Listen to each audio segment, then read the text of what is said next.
pencerahan pada hari ini ialah Hazira. So dia ialah registered nutritionist dari UKM. Dia juga belajar Master Degree of Health Science dari UiTM. So dia ada experience dalam community service, academic nutrition, research development dan health supplement industry. So tanpa membuang masa, marilah kita jemput hari ini dalam penceramah pada hari ini, Hazira.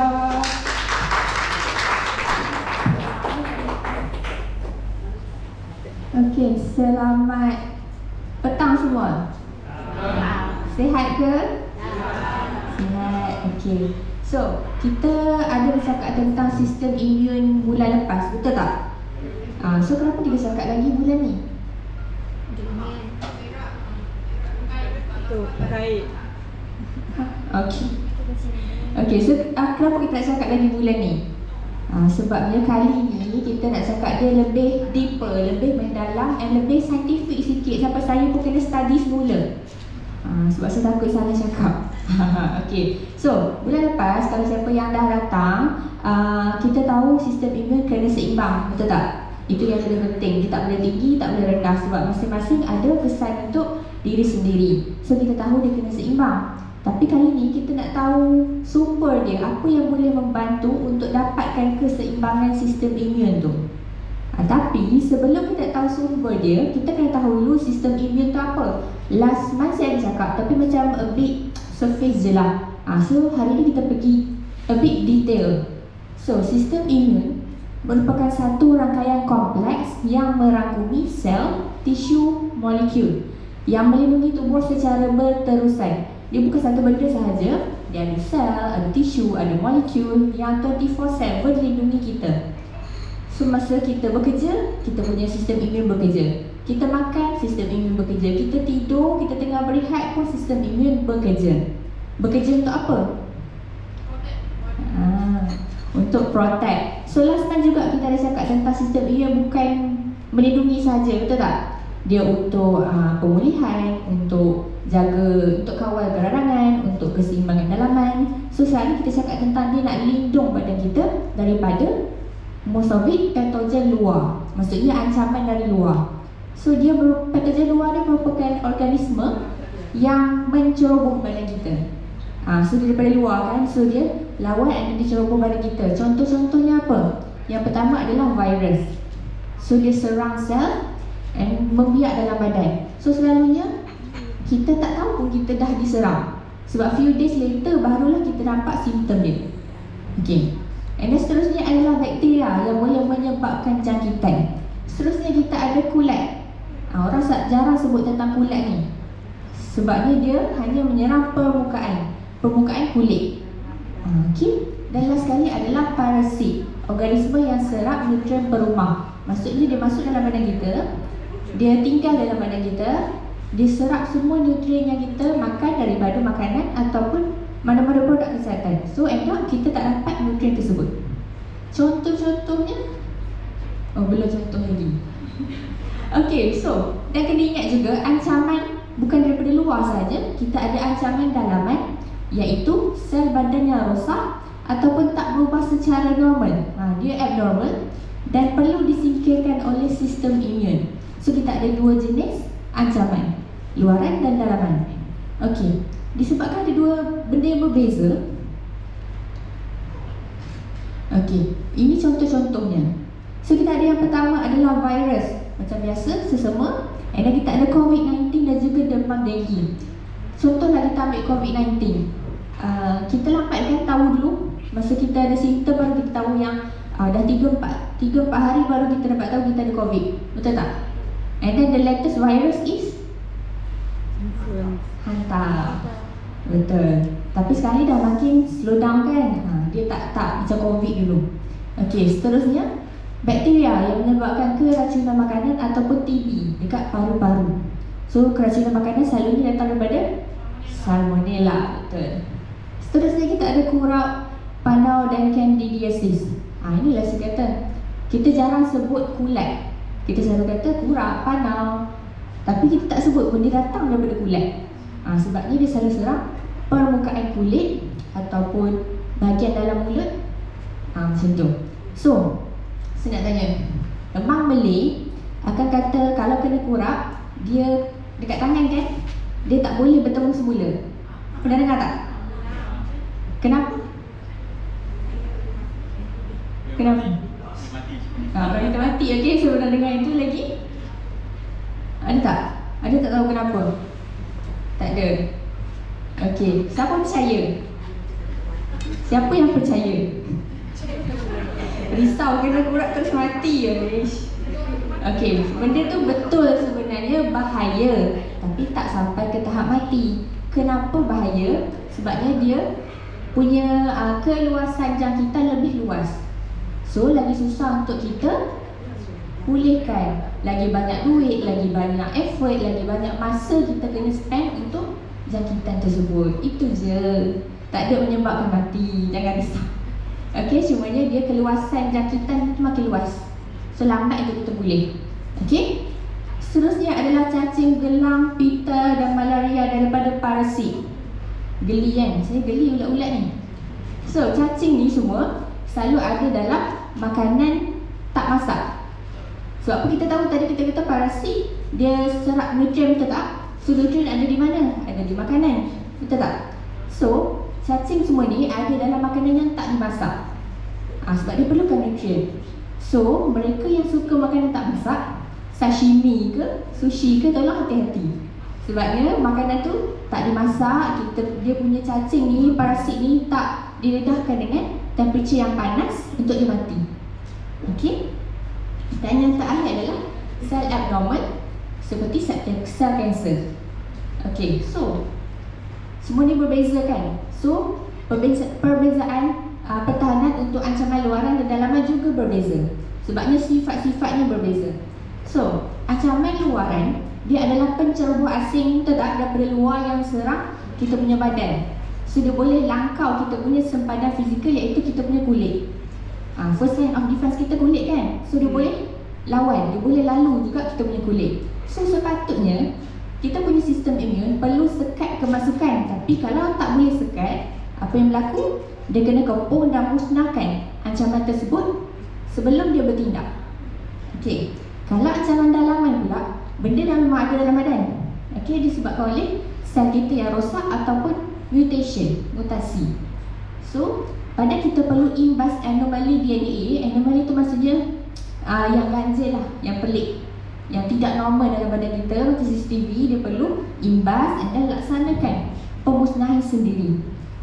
Okey, sebelum dia mencederakan sel sihat dekat sebelah-sebelah. Okey. So, ini as a surface lah, perbezaan pertahanan.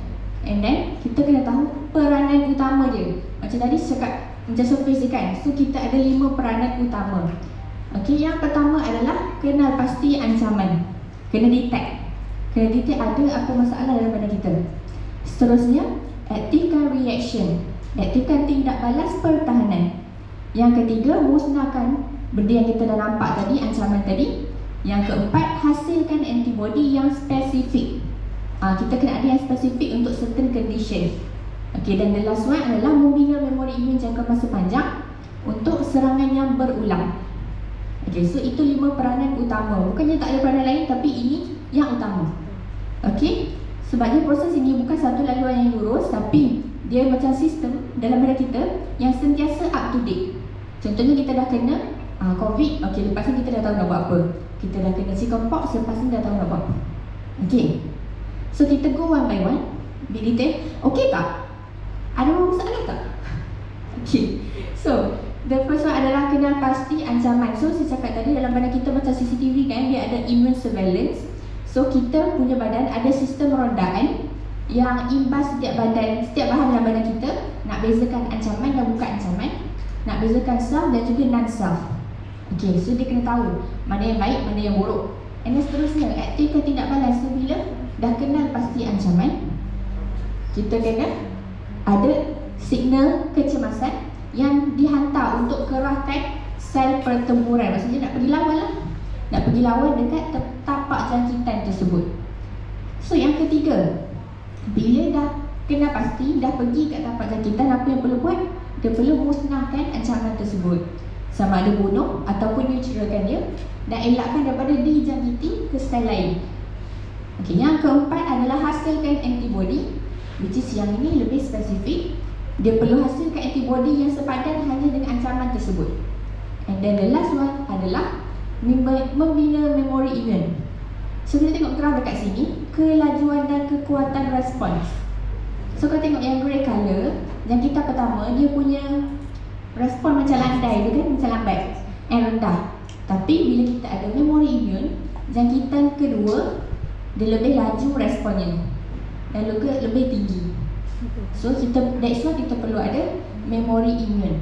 So apabila musuh yang sama kembali, respon tu lebih cepat dan juga lebih tinggi. Alright, okay. So kesemua sistem ini, kesemua peranan tadi perlu ada 3 elemen, iaitu tepat, kena sasaran, perlu pantas dan juga perlu seimbang dalam kawalan. Sebabnya kalau dia pantas tapi dia tak tepat, maksudnya dia akan ada alergi. Okey, kita salah serang, kita serang sel yang sihat, that's why berlaku keradangan. And then kalau kita tepat tapi tak seimbang, maksudnya terlalu kuat dia punya serangan, akan berlaku penyakit autoimun. That is why kena ada 3 elemen ni, tepat, pantas dan juga seimbang. Sebabnya inilah yang membolehkan kita dapat kesihatan yang optimum, di mana tindak balas yang pantas boleh halang pembiakan virus. Contohnya tepat kena sasaran dan juga seimbang untuk lindungi sel yang sihat. Okey. So kita ada satu terms yang digunakan untuk dapatkan ketiga-tiga elemen ini. Apa itu? Apa tu? Dah ada kat skrin ni. Immunomodulator. So immunomodulator ni lah yang bantu kita untuk dapatkan ketiga-tiga elemen penting tadi untuk pastikan kita dapat kesihatan sistem imun yang optimum. So immunomodulator adalah apa? Dia bahan yang membantu sistem imun berfungsi lebih seimbang dan terkawal. Sebabnya kita nak target untuk seimbangkan, bukan untuk tinggi, bukan untuk rendah. So immunomodulator boleh bantu. Okay, immunomodulator ni maksud dalam bahasa Melayu ni adalah pengawal aturan. Dia kawal, dia atur. Okay, so bila kita ada keseimbangan yang terkawal, kita punya sistem imun boleh sokong aktiviti sel imun yang diperlukan. Keyword diperlukan sahaja. Okay, seterusnya menyelaras komunikasi antara sel imun. Sebabnya at one time bukannya semua sistem sel imun yang pergi serang. Contohnya sel imun A serang dulu, and then baru B, ataupun vice versa, ataupun semua kena pergi sekali kalau dia terlalu teruk. Yang ketiga adalah optimumkan tindak balas pertahanan. Maksudnya give your best. Maksudnya optimum tu yang terbaik yang kita boleh bagi. Okay, dan the last one adalah elakkan tindak balas imun yang terlalu lemah ataupun terlalu kuat. Sebabnya ingat kita nak keseimbangan. So keseimbangan adalah kunci, di mana kalau kita terlalu lemah akan mudah dijangkiti, kalau terlalu aktif akan berlaku keradangan. So immunomodulator ni boleh bantu untuk stabilkan kita punya sistem imun. Tak kisahlah imun semula jadi yang kita dapat daripada lahir ataupun imun adaptif yang kita dapat daripada pengalaman. Okey. So siapa yang ada immunomodulator ni? Syahor. Okey, produk yang mana? Sedangkan macam banyak jawapan. Yunkian Ganoderma. Ya, betul. So Yunkian Ganoderma daripada Shuangho dibuktikan ada fungsi pengawal aturan, iaitu immunomodulator ni, yang kita dah dapat pengiktirafan rasmi daripada yang bertaraf antarabangsa. 3 cara. Okey, kita telah melalui penilaian fungsi imun dan kita juga disokong data kajian imunologi yang terbukti berkesan terhadap regulasi sistem imun. Keyword regulasi. Okey, so apa dia punya peranan lagi? Okey, Yunkian Ganoderma terbukti untuk menyokong imun harian, jaga daya tahan badan dan juga pelengkap gaya hidup sihat. Maksudnya kita dah sihat, dan kita ambil dia sebagai pelengkap. Okey, dan keunikannya disahkan fungsi immunomodulator yang menyokong pelbagai mekanisme imun harian. Pelbagai mekanisme. Keyword. Okey, siapa tahu kita ada berapa function untuk Yunkian Ganoderma? Betul tak? Okay, so kita tengok one by one. Kita ada 5 kan? So yang pertama adalah fagosit dan sel NK untuk pertahanan. Yang kedua kita ada sel T untuk koordinasi. Dan terakhir kita ada antibody dan sel B untuk pertahanan spesifik. So ini merupakan kita punya sel imun dalam badan. Ada 5 yang utama. Okay, so kita punya Jungian Ganoderma mampu untuk cover setiap ni, mampu untuk tingkatkan ataupun regulate kita punya sel imun ke 5 sekali. Okay, so yang pertama, Jungian Ganoderma mampu meningkatkan aktiviti fagosit. Fagosit apa? Pertahanan awal badan. Dia yang pertama. Apa terjadi? Siapa pergi dulu? Fagosit pergi dulu. Okay, so fungsi dia, fungsi fagosit ni adalah untuk aktifkan respon imun yang awal. Remember, fagosit awal. Dia yang pertama. So seterusnya dia tangkap dan musnahkan ancaman ataupun patogen, virus, bakteria, kulat semua. Okey, dan yang terakhir adalah bersihkan secara rosak dan juga sisa tisu. Maksudnya kawasan tu, dialah cleaner yang bersihkan kawasan tu. So bila kita ambil Jungian Ganoderma, respon awal lebih pantas. Okey, lebih cepat detect. And then pengurangan beban patogen dalam badan sebab pun dia tangkap dan musnahkan kan. So bila dah musnahkan, kuranglah beban patogen, maksudnya ancaman tak terkumpul dalam badan. Okey, dan yang terakhir adalah sistem pembersihan dalaman lebih efisien sebab kita ada cleaner. Okey, dia cleaner yang bekerja cepat. Okey, so fagosit. Saya ada cakap tentang fagositosis last month. Siapa ingat? Terlibat dengan proses apa? Siapa ingat? Ada tak yang ingat? Fagositosis berkaitan dengan apoptosis, di mana kita ada kematian sel. So itu berlaku untuk sel yang dah rosak. So kita tengok ini kejap. Red blood cell, bakteria, blur sikit, kejap lagi satu video. So tengok, dia kejar. Okay, cacing kan. So dia kejar, dia makan. Lepas tu dah masuk dalam badan, dah hilang. Dia dah musnahkan. Okey, seterusnya